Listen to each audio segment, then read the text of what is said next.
la blouse, le podcast qui déshabille les scientifiques. Je m'appelle Élodie Chabrol et j'ai hâte de vous faire rencontrer des scientifiques et partir avec vous à la découverte de ces humains. On va bien sûr parler un peu de science, mais on va surtout beaucoup parler d'eux.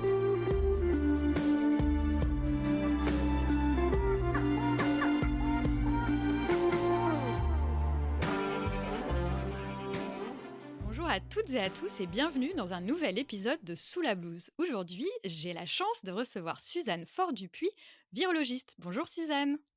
Bonjour Élodie. Je suis vraiment hyper contente de t'avoir aujourd'hui. On se connaît depuis un an quelque chose et j'ai vraiment hâte que tu te déshabilles à mon micro. Alors, on s'est rencontrés après la promotion L'Oréal UNESCO Women in Science de 2023, c'est ça ? C'est ça, tout à fait. Ouais. Petit mot avant qu'on commence, je ne suis pas sponsorisée par L'Oréal parce que j'ai l'impression que je reçois beaucoup d'entre vous, mais c'est vrai que je vous ai toutes rencontrées, vous êtes toutes géniales, vous faites des recherches super cool, donc forcément je suis allée piocher après pour mes invités, donc voilà, c'était la petite info avant qu'on commence. J'ai dit virologiste, mais en fait t'es pas exactement que virologiste. Je te propose de commencer avec l'explication de tes recherches, que tu nous racontes un petit peu ce que tu fais. Alors moi, comme tu l'as dit, je suis pas que virologiste, je suis aussi immunologiste. Ça en fait des mots compliqués. Mais en gros, ce qui m'intéresse, c'est vraiment l'interaction entre les virus et notre système immunitaire. Ouais. Et plus particulièrement une population spécifique de cellules qui s'appellent les macrophages, qui sont mes petits chouchous, ils sont trop mignons. On les trouve, en fait, ces macrophages dans tous les organes et c'est vraiment la première ligne de défense. Si on était dans une armée, ce seraient les fantassins, ils sont devant. Ils sont là pour capter tout ce qui va pas, le détecter, le manger, l'éliminer. C'est peut-être parce qu'ils aiment bien manger que je les aime bien aussi.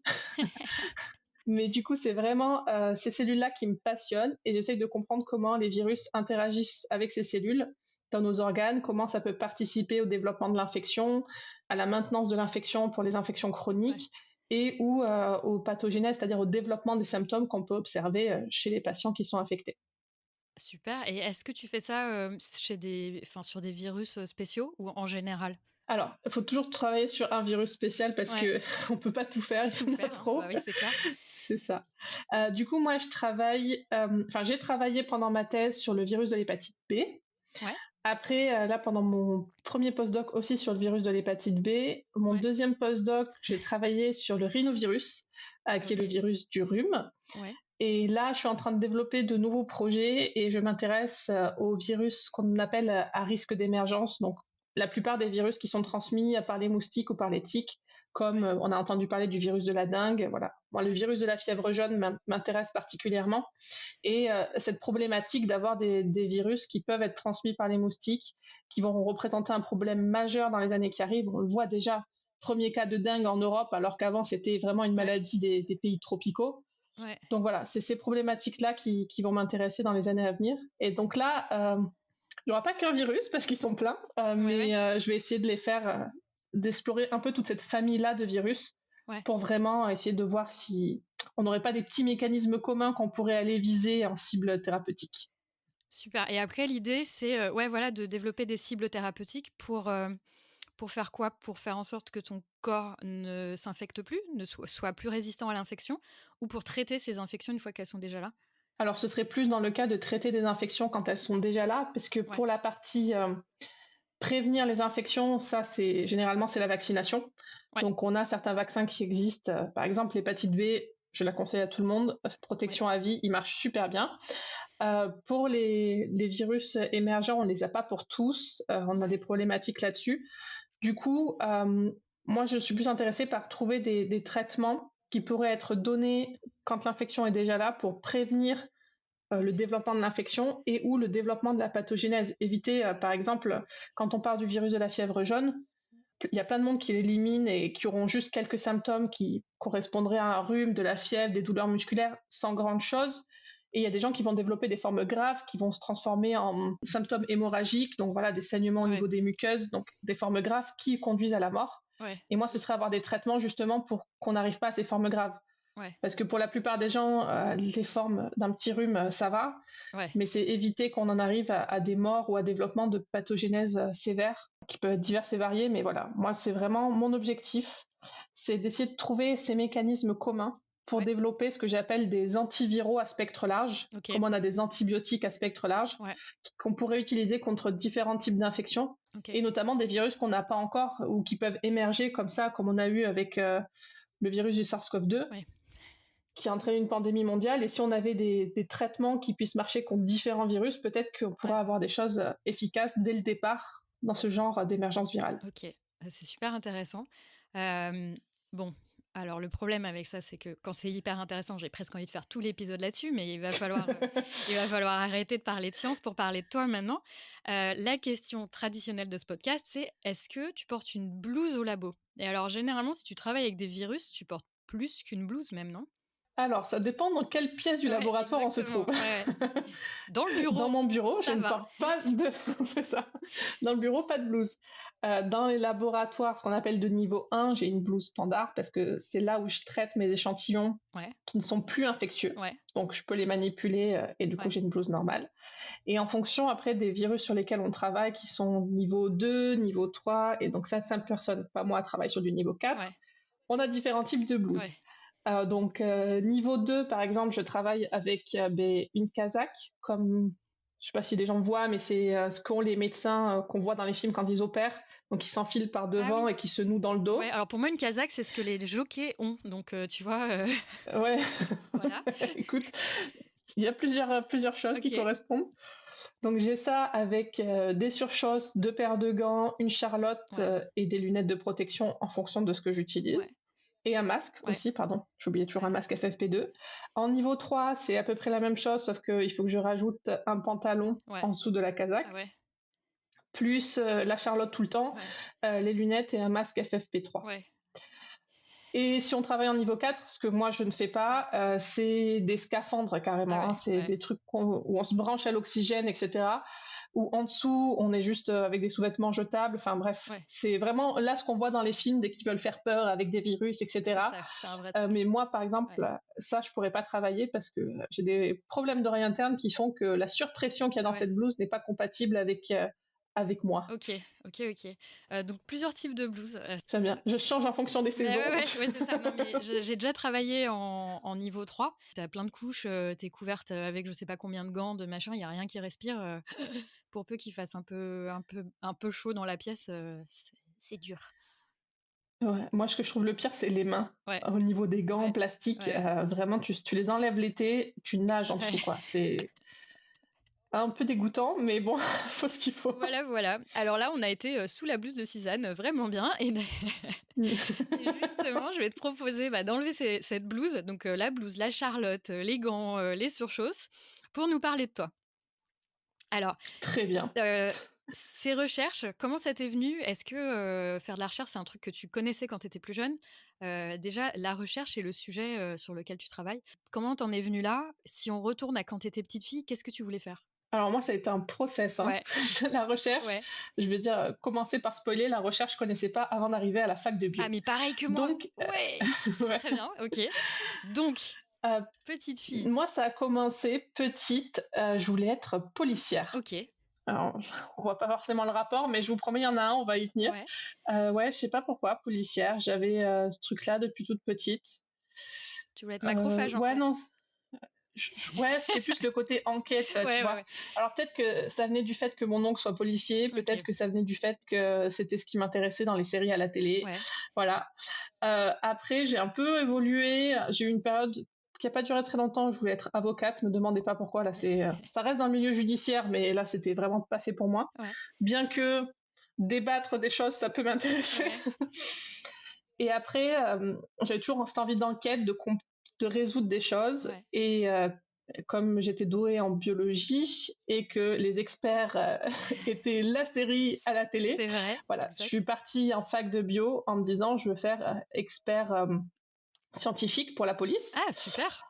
Ouais, voilà, j'avais vraiment, même j'étais allée visiter les locaux 2 fois, parce que je suis de Toulouse, donc il y a une section police scientifique à Toulouse. Donc j'avais vraiment regardé comment c'était fait et je suis partie en fac de bio avec ce truc-là, quoi. Je vais faire expert Miami, comme tous les gens qui ont grandi dans les années 2000. Tu vois, les lunettes, Horatio Caine, je l'enlève avec une bonne réplique. Bref, c'était le but quand je suis rentrée à la fac. Et au final, j'ai découvert la recherche via les professeurs, via comment on étudiait, enfin, le concept de l'article scientifique, etc. Ouais. Et en fait, ça faisait beaucoup de sens pour moi parce qu'on en revient au métier de policier, en fait. Sauf qu'au lieu d'étudier comment les crimes sont résolus, tu étudies comment ton corps, enfin, comment l'univers, ça peut être tout, mais comment les choses fonctionnent. Ouais. Et clairement, je me suis retrouvée là-dedans, essayer de comprendre comment ça fonctionne. Et au final, j'ai bifurqué vers étudier les virus, ce qui veut dire que je reste dans la police et au lieu d'enquêter sur les méchants, j'étudie comment les méchants virus causent des problèmes dans notre corps. Excellent. Et comment je suis arrivée à ce sujet-là? Ouais, alors non, le déclic, il s'est fait comment? Parce que c'était plutôt un slow, genre un process qui a mis du temps, tu vois? Genre au fur et à mesure d'avoir des cours, tu t'es dit finalement, la recherche ça a l'air bien ou en fait, il y a eu un moment, tu t'es dit: «Tiens», sur un truc, tu vois? Est-ce qu'il y a eu un déclic ou c'est juste, à force de parler avec des profs, de voir ce que c'était que la recherche, tu t'es dit: «Finalement, je vais plutôt aller là»? T'avoue que j'ai pas le souvenir exactement d'un déclic, donc j'imagine que ça a pas été du jour au lendemain, mais plus c'était la normalité. Et en fait, de comprendre que c'était la normalité des gens qui faisaient de la bio, qui étaient en fac de bio, tous nos profs faisaient de la recherche. Enfin, je sais pas, j'ai trouvé ça passionnant. Je me souviens pas d'avoir eu un jour où je me suis levée en me disant allez, c'est décidé, je vais faire ça. Ça a glissé petit à petit, quoi. C'est ça. Je pense que l'idée est rentrée et elle a germé, ça a pris le temps que ça voulait. Et puis après, comme je suis un peu un caillou, une fois que j'ai eu pris la décision, c'était fait. Très bien. Mais ouais, ça a mis du temps, je pense. Ok, donc là... Mais pas tant que ça, que parce que je pense que j'ai fini ma licence en ayant déjà le truc que j'allais faire de la recherche. Ok. Donc ça s'est fait sur les 2 premières années, je pense, de licence. Et le sujet, c'était vraiment les virus ou c'était la bio en général? Alors quand je suis rentrée, c'était la bio en général, parce que de toute façon, c'était la licence que j'ai fait à Toulouse, c'est ça, biologie cellulaire et physiologie. En tout cas, à l'époque, ça s'appelait comme ça, où on touchait un peu à tout. Et on a eu ce truc-là de devoir choisir des matières. Et en 3e année, moi, j'ai choisi la microbiologie, donc qui comprend les virologies, l'étude des virus, mais aussi des bactéries, des autres types de microbes. Et en fait, quand j'ai découvert les virus, fascinant. On parle d'un truc qui est microscopique, qui sans une cellule humaine ou animale ne peut pas vivre, et qui a 10, 15, 20 profs-gènes, enfin ça a vraiment pas beaucoup de gènes, et tu le présentes face à un humain hyper complexe qui a des milliers de gènes, et ça arrive à tout dégommer. Ouais, j'avoue que moi je trouve ça fascinant. J'avoue, présenter comme ça, c'est pas mal. C'est pas mal, effectivement. Donc c'est parti de ça, des virus. Et en fait après, c'est comme ça que je me suis orientée, parce que je voulais faire de la virologie. Ce qui a entraîné que j'ai choisi un master avec une spécialité virologie, donc c'était un master 2 infectiologie. Donc ça, j'ai dû bouger parce que c'était pas disponible à Toulouse, donc je suis allée à Lyon. Et après, pourquoi les macrophages? Parce que en fait, ça s'est trouvé que lors de ce master 2, il fallait que je fasse un stage.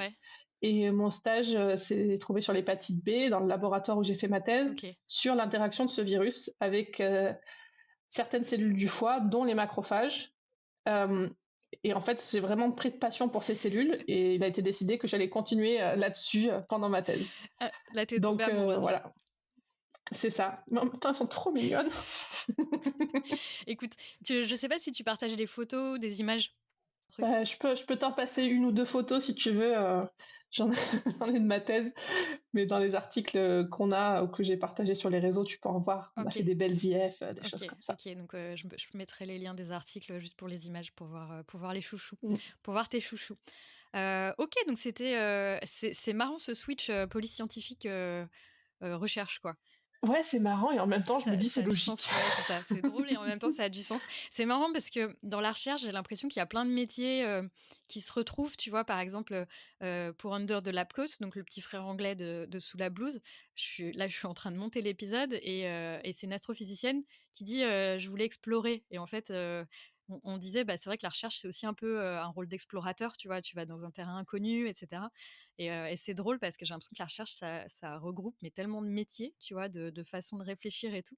C'est oui, effectivement, à la fois, tu es les experts, à la fois, tu es un explorateur ou une exploratrice, il y a vraiment plein de choses, quoi. Ouais, mais je pense que ça reste quand même tout vers le même objectif, c'est comprendre. Je pense qu'on est tous des gens qui aiment savoir le fonctionnement des choses. Alors ça peut être différents types de fonctionnement, hein. Bien sûr, c'est pas le même quelqu'un qui s'intéresse à comment fonctionnent les étoiles, l'univers, versus quelqu'un qui s'intéresse comme moi à comment fonctionne une cellule ou un virus. Mais c'est vraiment ce truc de décortiquer le mécanisme. tu vois. Ouais. La curiosité Oui. étant la base de ce métier. Complètement. Je suis totalement d'accord avec toi. Et là, maintenant, depuis, très, très peu de temps, il me semble, tu as un poste, permanent de chercheuse. Ouais, Le alors Graal. oui, tout à fait. C'est ça, c'était, ma réussite de cette année. J'ai réussi les concours qu'il faut passer pour Ouais. avoir un poste de chercheuse. Donc oui, j'ai obtenu le poste cette année, depuis vraiment pas très longtemps puisque techniquement, au moment où on tourne ça, j'ai mon poste qui commence demain. Ah oui. Donc Donc on tourne ça fin septembre, techniquement, voilà, on tourne ça fin septembre, ça sera publié un petit peu après. OK, donc tu es presque, ouais, en tout cas, je tu suis presque ouais, voilà, chercheuse. Au sur 1er octobre, c'est bon. OK, donc quand vous écouterez ce podcast, tu seras chercheuse depuis quelques semaines. Le Graal, ça y est, tu as réussi Ouais. et là, tu es à l'Institut Cochin, c'est ça? Oui, à l'Institut Cochin qui se trouve à Paris, Ouais, pour ceux qui oui, connaissent pas. C'est un institut multidisciplinaire où on fait de la virologie, de la cancérologie, de la diabétologie, donc plein de choses. plein de choses intéressantes. Et c'est vrai que quand on dit que c'est le Graal, je sais pas si les gens sont déjà familiers avec le principe des concours, etc.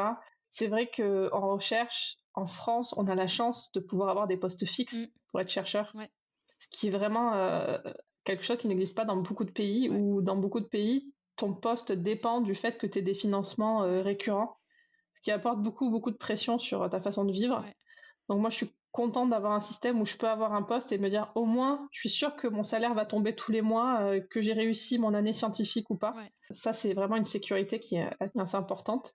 Mais ouais, c'est un process, hein. Ouais, c'est compliqué d'avoir un poste. En fait, il y a tellement peu de place parce que c'est même pas est-ce que tu es bon ou pas, c'est Ouais, est-ce que tu sors du lot ou pas. Et c'est ça qui se joue à tellement peu de choses parce que de toute façon, il y a des biais aussi à partir du moment où tu es évalué par d'autres êtres humains. ouais, Chacun a ses préférences, même inconscientes, ouais. qui vont beaucoup jouer dans qui a un poste ou pas. Est-ce que tiens, justement, ça va me faire une super transition. Tu as eu le prix For Women in Science, lauréat UNESCO, 2023. Ça t'a aidé ça, je suppose dans ton dossier ou pas? Ah, clairement.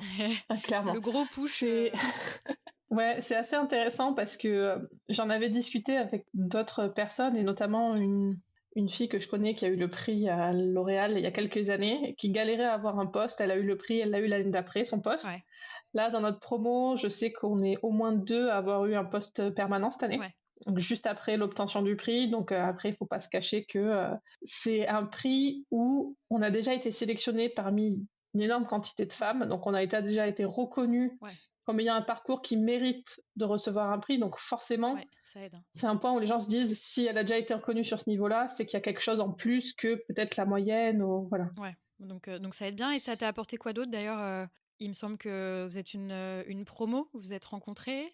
Ouais, ah, ça m'a apporté plein de choses. Ouais, Je pense qu'il y en a même que je réalise pas encore, ouais, mais déjà j'ai gagné énormément en visibilité. ouais, ça c'est chouette. Et ça c'est chouette, et c'est aussi chouette parce que ça me permet de toucher un public plus large avec ce dont je parle. Donc au niveau de la recherche, mais au niveau aussi de mes valeurs que j'aime faire passer sur le fait d'avoir le même accès aux possibilités de la recherche, Ouais, surtout pour les jeunes filles, etc. ouais, C'est un sujet qui me touche beaucoup, et je vois que la visibilité que j'ai gagnée fonctionne, puisqu'une fois j'ai une jeune fille qui était venue chercher des échantillons dans notre laboratoire, même pas pour moi, chez une ouais, de mes collègues, et qui m'a dit oui, je voulais juste vous dire, j'adore ce que vous postez sur LinkedIn, c'est super, merci beaucoup. ah, trop Franchement, bien. j'avais l'impression d'avoir réussi ma journée, quoi, Ouais, d'avoir réussi ma vie, parce que si tu arrives à toucher au moins une personne et à donner envie à au moins une étudiante de continuer, ouais, enfin, j'ai l'impression que, tu vois, j'avais tout gagné, quoi. ouais.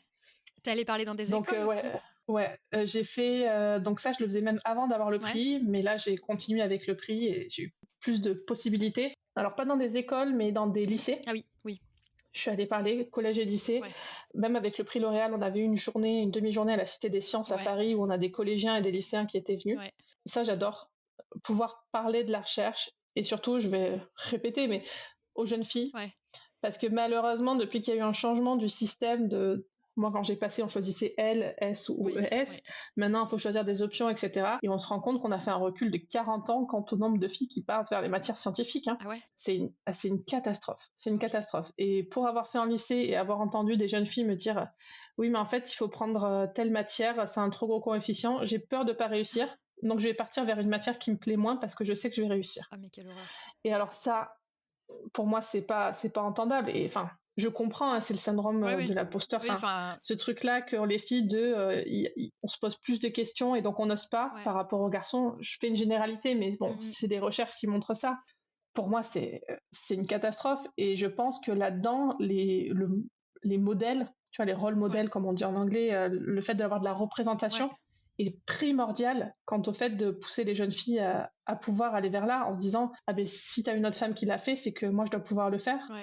Donc ouais, j'ai eu cette chance-là avec le prix, et notamment aussi on m'a invité à venir parler avec des jeunes filles qui font le programme For Girls in Science de la Fondation L'Oréal, donc qui est aussi au niveau des lycéennes, collégiennes et lycéennes, qui vont suivre ce programme pour les pousser vers la science. Elles vont faire différentes activités, etc. Et j'ai été parler à ces jeunes filles dans 2 des cérémonies de clôture qu'il y a eu cette année, où vraiment, pareil, là, c'était une rencontre, leur parler de mon parcours, c'est trop bien. pourquoi j'étais arrivée là, et pouvoir leur dire, quoi, voilà, moi, je suis pas partie d'une famille où il y avait de la science, je suis pas partie d'une famille qui avait beaucoup de moyens, et n'empêche que je suis arrivée là où je suis, et que j'y suis arrivée à la force de mes bras et de mon cerveau, on va dire. Et que c'est possible. Et honnêtement, ça, c'était hyper gratifiant de pouvoir aller parler à ces jeunes filles. Bah oui, carrément. Je comprends. Moi, tu vois, avec le podcast, c'est ce que j'essaye un peu de faire aussi. Leur montrer tous les parcours et faire en sorte que des jeunes puissent écouter ça et voient que, bah non, pour être une chercheuse, faut pas forcément être parfaite dans tous les domaines de sciences. Tu vois, enfin, montrer un peu, déconstruire les mythes qu'il y a autour aussi de la recherche, parce qu'on a l'impression que c'est forcément quelque chose que tu veux faire quand tu es jeune, quelque chose où tu es forcément bonne dans tous les domaines scientifiques, tu vois. Et essayer un peu de montrer que bah non. Et effectivement, je crois que les 2 trucs qui m'ont fait le plus plaisir avec ce podcast, c'est savoir qu'il y a des profs qui le passent en cours à leurs élèves au collège. Et ça, c'est un truc de fou, tu vois. Et pareil, une copine la dernière fois qui m'envoie un message en me disant on écoute tous les épisodes pour qu'elle réfléchisse à plus tard et tout, pour que sa fille en fait réfléchisse à plus tard ce qu'elle veut faire, etc. C'est tellement gratifiant. Mais c'est trop bien, parce qu'effectivement, en fait, moi, j'ai l'impression que, tu vois, j'ai grandi un peu avec des œillères, alors surtout, c'était une époque, mon Dieu, je suis vieille, mais il n'y avait pas internet quand on était au collège. Au lycée, ça commençait, mais voilà. Et c'est vrai qu'on allait plutôt vers ce qu'on connaissait. S'il y avait personne autour de nous qui faisait de la science, on n'allait pas faire forcément de la science. Tu vois, moi, j'avais envie d'être prof de bio parce que c'est un truc que tu connais, que tu vois, que tu as rencontré.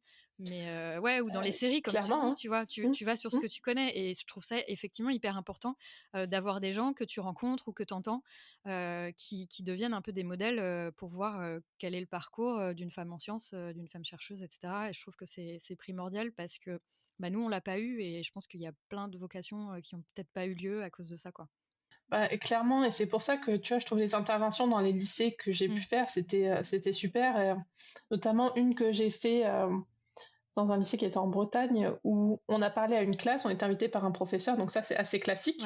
Et après, dans ce lycée-là, ils organisaient les midis de l'emploi ou un truc comme ça, où pour ceux qui voulaient, à chaque fois, ils invitaient des gens différents. C'était vendredi midi, enfin bref, peu importe, un midi par mois, et pour parler de leur métier. Et donc les gens pouvaient venir poser des questions, et c'était hyper intéressant parce que, tu vois, j'ai eu des questions sur mais combien ça coûte de faire ce genre d'études, etc. Et pour des gens qui viennent des familles où il n'y a pas beaucoup de moyens, qui peuvent entendre que en fait la fac, ça peut être financé. Si tu es boursier, tu n'as pas forcément besoin de payer ton entrée à la fac comparé à des grandes écoles, etc. Et ça, c'est des messages qui sont aussi importants à faire passer. Et tu vois, ce que tu disais aussi tout à l'heure sur le fait de ne pas être parfait dans tout, tu prends mon exemple, hein, moi, à la fac, on avait de la physique en première année. Partiel de physique, j'ai pris 2. Hey parce que... Attends, on peut faire un club. J'ai fait 0,5 à mon partiel de physique sur 20. Est-ce que c'était aussi parce qu'il fallait calculer où l'image arrivait dans l'œil, et moi, j'avais beau le calculer, le recalculer, l'image arrivait toujours derrière parce que j'ai foutu non, moi une cata. Moi, je ne sais même pas pourquoi. Franchement, 0,5. Et j'ai même cru que c'était... Allez, j'ai quand même bien bossé, c'est 10,5. Ils ont oublié le 1, tu vois, devant le 0. Et je suis allée voir ma copine. Non, c'était... Écoute, on fait partie du même club. Mais ça fait du bien d'écouter ça. Ça fait du bien. Et tu vois, même sur des trucs où on peut se dire... moi, mon premier partiel d'immuno, je crois que c'était en 2e année de licence, j'ai pris 10 sur 20. Je suis immunologiste maintenant. Mais j'étais sur le truc, en fait, de ce que je considérais comme être des exemples était ce qu'il fallait apprendre par cœur. Bon, OK. j'ai compris après. Ouais. Et tu vois, ces premiers partiels d'immunologie, je prends 10, tu peux te dire, bah, il faut que j'arrête Ouais. d'aller là-dedans, c'est pas pour moi. Au final, mon doctorat dit immunologie et virologie. Ouais. Donc, comme quoi, on peut être très moyen à un premier partiel et finir à avoir un doctorat dans la matière en Mais question. complètement, et c'est ce que, Lucie Le Boulot disait, donc c'est, épisode 1 de cette saison 3, c'est qu'en fait, elle a eu un espèce de twist pendant ses études où elle a appris à apprendre. Parce que parfois dans les études, en fait, t'apprends, mais tu vois, c'est un peu ton cas, tu vois? C'est-à-dire que tu croyais que c'était des exemples et en fait, c'était la règle, et parfois, il y a des quand on est au lycée, on va pas apprendre de la même façon que, à la fac, et il y a des moments, en fait, où on a un espèce de twist de comment on apprend, et c'est là où vraiment on va être bon, et tu passes de, être moyenne à finalement être, très bonne dans la matière, à bien comprendre et puis à l'apprécier aussi. Ah, moi, je te rejoins là-dessus, tu vois, sur les maths, par exemple. Moi, je me souviens de mon cours de statistique où le prof nous explique, genre, c'est comme si vous aviez 3 portes. Quelles sont la probabilité que quelque chose soit derrière une porte? Je fais, bah, une chance sur 3. OK. Là, tout va bien. Maintenant, vous savez que c'est pas derrière une des portes. Donc, quelle est la chance qu'il reste sur les 2 portes? Et je dis une chance sur 2. Ouais. Mais non, c'est toujours une chance sur 3. Je dis, mais le truc, il se déplace. Bah non. Mais alors, pourquoi c'est une chance sur 3? Pour moi, je n'ai toujours pas compris pourquoi c'était une chance sur 3. Bah, je t'expliquerai pas parce que je sais pas. Parce que pour moi, la logique a quitté la pièce à ce Ouais, moment-là. ouais, ouais, c'est clair, tu sais, la roue tourne, mais le hamster est parti. C'est ça. C'est vrai qu'on se fait une image souvent des scientifiques comme, étant bons dans toutes les matières, et clairement, il y a des matières où tu souffres plus que d'autres, voire, c'est juste pas logique pour toi, quoi. Ah mais clairement. Et puis, moi, j'ai un exemple d'un ami qui, lui, avait une matière qu'il comprenait pas. Mmh. Et du coup, il a décidé d'aller faire un stage dans cette matière, dans un laboratoire dans cette matière, parce que il comprenait pas, ça l'énervait de pas comprendre, Ouais. pour qu'au final, il fasse une thèse là-dessus. Non. Ouais. Bah, on parle de tout ça, je pense qu'il y a tellement d'anecdotes à raconter et qui pourraient rassurer, les collégiens et les lycéens et les lycéennes.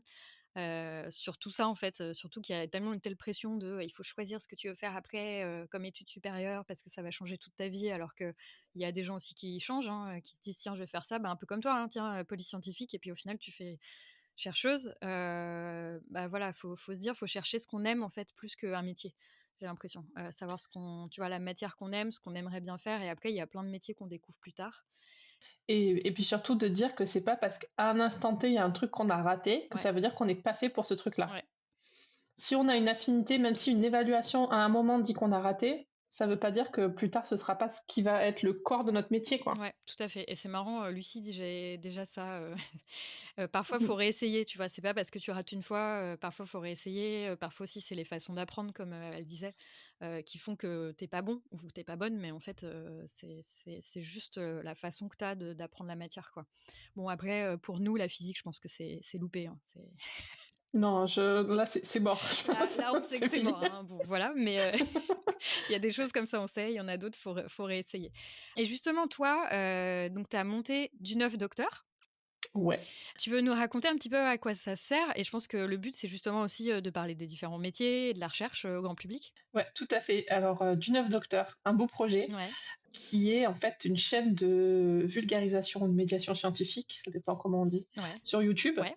Donc, nous, on fait des vidéos, voilà, justement, qui sont pour rendre la science accessible à tous. Ouais. Donc, ça va être au travers de différentes choses, notamment par exemple les métiers de la recherche. Mmh. Si je vous invite à aller voir, si ça vous intéresse, vous pouvez taper sur YouTube Elodie Chabrol et vous allez trouver une petite vidéo du 9 Docteur sur le métier de communicatrice scientifique. De toute façon, du 9 Docteur, Et je vais mettre le lien en description si jamais vous le cherchez. Allez voir en description, vous pourrez cliquer dessus et retrouver, les réseaux sociaux et le lien, de la chaîne YouTube. merci.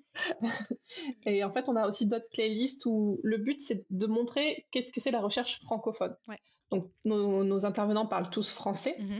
Et on a des gens qui vont nous faire une série de 3 vidéos, qui va être une vidéo avec une question un peu générale qu'on va illustrer, Ouais, donc qui est normalement assez facile à suivre.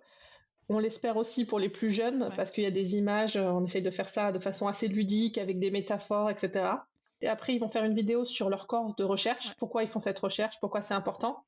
Et après, une dernière vidéo sur leur parcours, Mmh. pour montrer en fait justement, comme tu disais tout à l'heure, Elodie, qu'il n'y a pas forcément Et un cheminement. Ouais. Qu'en fait, on peut passer d'un truc à l'autre, que c'est pas parce qu'on a fait ça au départ qu'on est obligé de faire ça après. Et on voulait que les gens aient cette notion dans la tête que c'est pas parce qu'on fait un choix à l'instant T que ça définit toute notre vie Ouais. jusqu'à la fin de nos jours. Ouais, complètement. Voilà. Et après, on a d'autres playlists un peu sur qu'on appelle des hors-sujets, des sujets qu'on a envie de Genre traiter, les comme prix on a parlé Nobel, là. d'éthique. Ouais, on a une playlist prix Nobel aussi. Ouais. Mais sur hors-sujet, on a parlé par exemple d'éthique, on a parlé de la phagocytose, qui est quelque chose que font les macrophages. Ouais, les tiques en 2 parties, hein, les bestioles. Ou les tiques. Comme le fait de comment on fait de la recherche D'accord. de façon à ce qu'elle suive des principes éthiques. OK. Euh, excuse-moi. Oui. Donc voilà, comment on s'assure que les recherches sont faites de façon contrôlée, Ouais. que ce soit aussi pour les recherches sur les animaux, etc. Enfin, voilà, on parle de différents sujets avec vraiment pour vocation que les gens comprennent ce que c'est la recherche, pourquoi on la fait, pourquoi c'est important, et surtout de casser un peu cette image qu'on peut avoir du savant fou dans son laboratoire, C'est bien. qui porte sa blouse, qui est dans le noir avec son café. Qui est généralement un homme pas tout jeune. Bien sûr. Généralement, hein, bien sûr. Bah écoute, je vais mettre les liens pour que tout le monde puisse découvrir ça, à la fois les liens réseaux sociaux et puis YouTube. Ça doit te prendre pas mal de temps, non? Surtout que tu me disais en off avant qu'on commence, c'est une vidéo par semaine? Oui, on fait une vidéo par semaine. Alors moi, contrairement à toi, je suis pas toute seule pour gérer Ouais. du 9 docteur. Donc on est 3. Je le fais ça avec des amis Sarah Duponchel et Romain Barneau. Mmh. Donc on a créé ça avec Sarah. On était toutes les deux en postdoc au même endroit en Allemagne. Ouais. Et c'était pendant la période de Covid-19. Et on a eu cette envie d'un peu combattre les fake news. Ouais. Donc c'est parti de là. Et puis Romain nous a rejoint récemment et c'est ça qui nous permet d'arriver à sortir une vidéo semaine parce que je t'avoue qu'entre le montage vidéo, faire les images, faire toute la communication sur les réseaux sociaux, faire les scripts, corriger les scripts pour que ce soit suffisamment Ouais. vulgarisé, enfin ça prend du temps mais après on se répartit bien les choses et l'un dans l'autre quand t'es passionné par ce que tu fais et moi j'adore vraiment faire ça, tu trouves le Tu temps. trouves Je toujours le trouve temps. toujours Ça le devient temps. hobby en fait. C'est un peu, C'est ouais, ça. ça devient hobby. Moi, c'est pareil avec Sous la blouse. Des fois, je le fais le soir, le week-end. En fait, c'est un hobby et le fait de partager et quand j'ai un retour, c'est ce que tu disais tout à l'heure. Tu sais, quand tu as un retour, quelqu'un qui va te dire ça m'a aidé. En fait, ça va Ouais. tellement mettre des paillettes dans ton cœur, ça va te redonner de l'énergie pour refaire ça et y passer un bout du dimanche, c'est pas grave, de toute façon il pleut. Non, mais ça fait trop du bien, tu vois. Ouais, Et c'est j'avoue, ça. dès qu'il y a un retour de ça m'a aidé, écouter les épisodes et tout, c'est chouette. Enfin, en fait, c'est sans prix hein, quand as un retour comme ça. Bah, c'est ça, surtout enfin, je pense, j'ai le même truc que toi, de ce que j'ai compris de ce que tu m'as dit, de le faire parce que tu as envie de montrer les possibilités aux gens. Ouais, exactement. Et voilà, et de leur ouvrir quelque chose auquel ils n'ont normalement pas Ouais. accès. Et voilà, quoi. Moi, considère que j'ai réussi si tu as une Mm. personne qui me dit ça m'a aidé. Ouais. Et par contre, je préviens, parce que tu disais ça au début de l'épisode par rapport au prix L'Oréal. Ouais. Alors, moi aussi, hein, il y a un pool de, de lauréates de mon groupe que vous allez voir beaucoup sur la chaîne, parce que ben, c'est l'avantage de tomber sur des filles qui font de la science, qui la font à très haut niveau, et qui font sur des sujets différents, Bah parce ouais. que autant quand on est en bio, on trouve facilement les collègues biologistes qu'on a de la fac, Ouais, ouais. etc. Autant, moi, aller parler à des gens qui font des trucs complètement différents, c'était compliqué. Et là, ça m'a donné accès à des nénettes Ouais, incroyables. c'est clair. Et puis t'as les Et promotions comme, d'avant aussi, donc c'est ça. Et comme on veut dans tous les cas promouvoir la place des femmes en recherche, ouais, voilà. super. D'ailleurs, c'est une des vidéos qu'on a fait sur du 9 docteur, les biais à construire et déconstruire sur les femmes en recherche, OK, bah, je la si ça mettrai vous aussi. intéresse. Ouais, je la Ouais. mettrai aussi en description. Alors, quand tu ne t'occupes pas du 9 docteur, qu'est-ce que tu fais en dehors du labo? Est-ce que tu as des Oh, plein de choses. hobbies, des trucs en particulier que tu aimes bien faire? Je pense les classiques, comme tout le monde, j'aime bien lire, j'aime bien regarder mes Ouais. séries. Voilà. C'est quoi ta série préférée? À part Les Experts?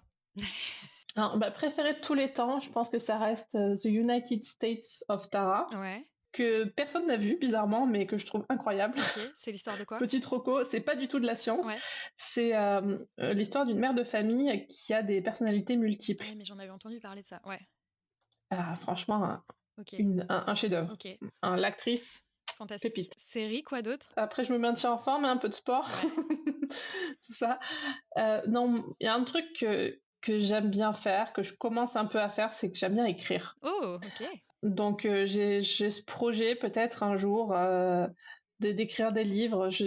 Rien de concret pour le moment. Ouais. Des trucs pour les C'est enfants, ça que des j'allais trucs pour les demander. plus grands. Ouais, plutôt enfant, Ouais. plutôt des trucs de science ou des trucs qui ont rien à voir, des histoires? Je pense qu'il y aura toujours un peu de science parce que on fait avec ce qu'on connaît Ouais, quelque part, mais des choses qui ont rien à voir parce qu'en fait, je fais beaucoup de science déjà. ouais, J'ai du 9 docteur aussi qui me permet d'avoir un truc qui est à côté de la recherche et qui est déjà scientifique. Et moi, j'aime bien tout ce qui est fantastique, donc dans OK, tous les cas, je pense qu'on partira plutôt là-dedans. OK, Mais ouais, tu vois, ça reste toujours une façon d'aller toucher les gens et d'exprimer ce que tu as envie de dire d'une façon ou d'une autre. ouais. Et comme moi, je suis pas du tout une fibre artistique Mmh. dans le sens faire de la peinture, je peux faire des croûtes, mais pas grand-chose d'autre. Du coup, les mots, je trouve que c'est une belle façon de s'exprimer Ouais. et je me rends compte que j'ai peut-être plus de facilité là-dedans que certaines personnes, même si ça fait peut-être un peu prétentieux de dire ça, Ah mais non, mais on a tous nos facilités, bref, hein. En fait, déjà, si tu aimes ça, je pense que c'est bien parce que ouais.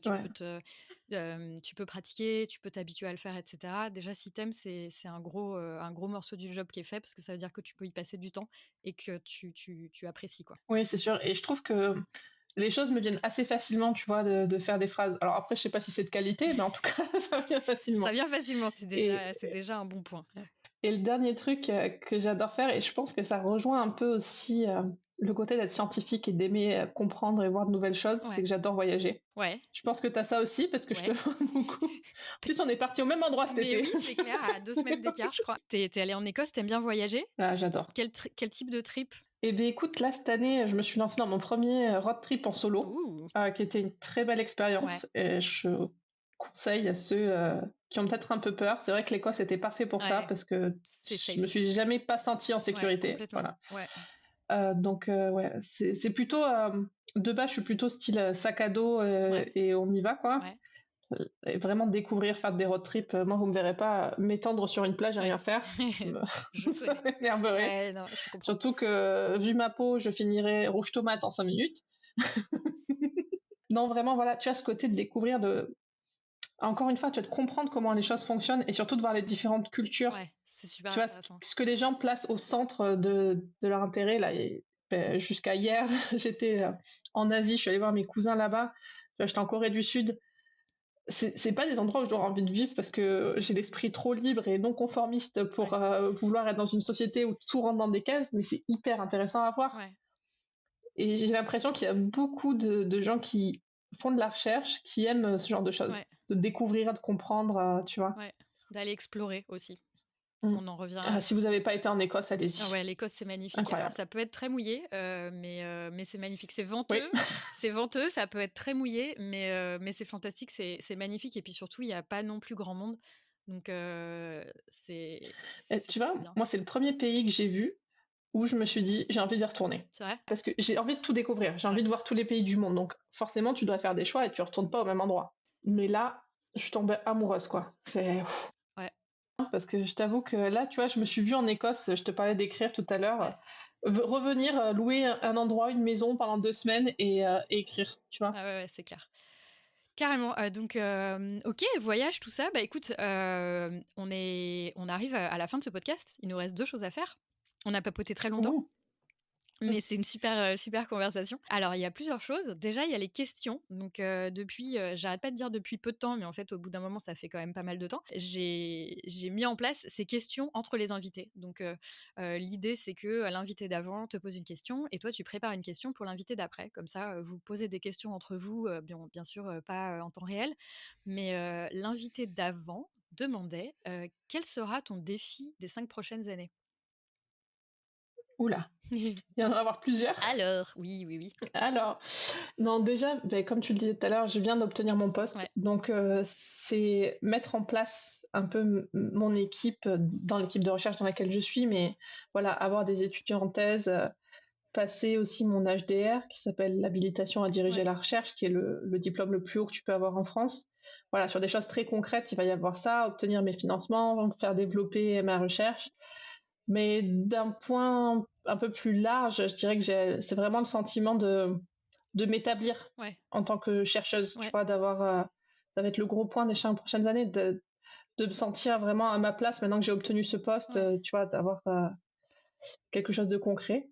Et puis, comme il faut pas désespérer et puis il faut viser haut, on sait jamais, peut-être que dans les 5 ans, j'arriverai à avoir un Oscar pour le prix de la meilleure actrice. Parce qu'il faut pas se fermer des portes, tu vois. Mais d'ailleurs, tu parlais de l'HDR, donc ce diplôme, il est obligatoire si tu vas avoir des étudiants en thèse, c'est ça, hein? C'est pas juste Oui, pour le délire ouais. de repasser un diplôme, c'est que quand tu fais de la recherche, si tu veux pouvoir, donc habilitation à diriger des recherches, donc si tu veux diriger les recherches d'étudiants en thèse, de doctorants, de doctorantes, il te faut ce diplôme. Ils le font en En France. C'est un France. truc très C'est franco-français. complètement franco-français Dans parce les... que moi j'avais mon étudiante en thèse quand j'étais chercheuse en postdoc en Angleterre et c'est vrai que en France il te le faut pour que ce soit officiellement. C'est-à-dire que tu peux très bien être la personne qui aide la doctorante ou le doctorant, mais sur le papier pour être directeur de thèse ou directrice de thèse, il te faut cet HDR effectivement. Tout à fait. Et je Parce que pense que c'est aussi une bonne chose parce que c'est censé vérifier que la personne est apte Mmh. à encadrer quelqu'un, ce qui n'est pas fait dans les autres pays. Et Mmh. surtout en France, on est limité au nombre d'étudiants qu'on peut avoir en Ouais, parallèle. ouais. C'est 2, hein, c'est ça?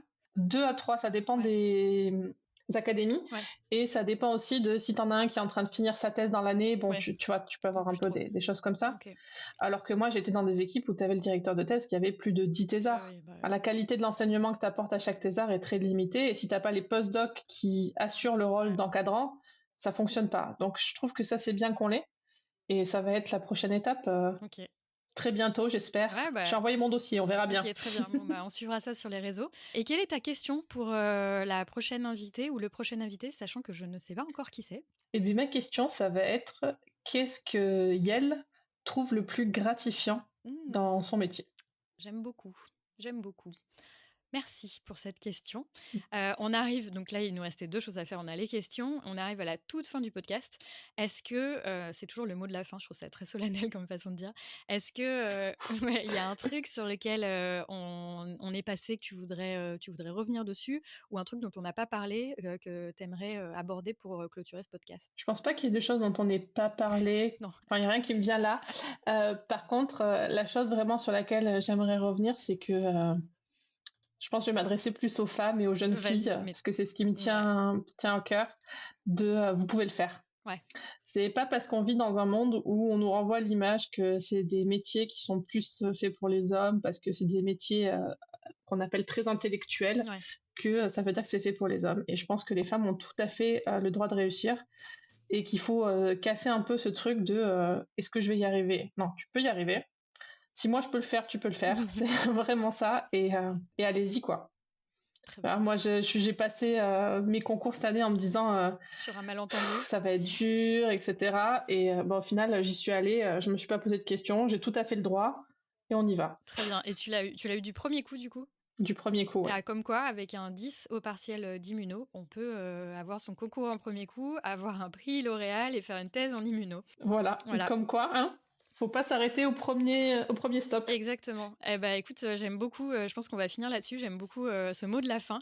Merci beaucoup, Suzanne. De toute façon, comme toujours, en description, vous allez pouvoir retrouver les choses dont on a parlé pendant le podcast et puis, bien sûr, les liens pour pouvoir suivre Suzanne sur les réseaux sociaux, donc sur Twitter, sur LinkedIn, pour pouvoir voir tout ce que tu fais, suivre du 9 Docteur, etc., puis voir la suite de tes aventures. Merci beaucoup, Suzanne, Ouais. pour tout ce que tu nous as raconté aujourd'hui. Merci beaucoup, Elodie, pour l'invitation et merci à tout le monde de m'avoir écouté. C'était sympa d'être là. Bah ouais, à bientôt. À bientôt, bye. Bye. Voilà, ça y est, c'est tout pour cet épisode de Sous la blouse. J'espère que vous l'avez apprécié. N'hésitez pas à le noter sur votre plateforme de podcast préférée et à le partager. En attendant, vous pouvez me retrouver sur Twitter @soulablouse et sinon à très bientôt pour un prochain épisode.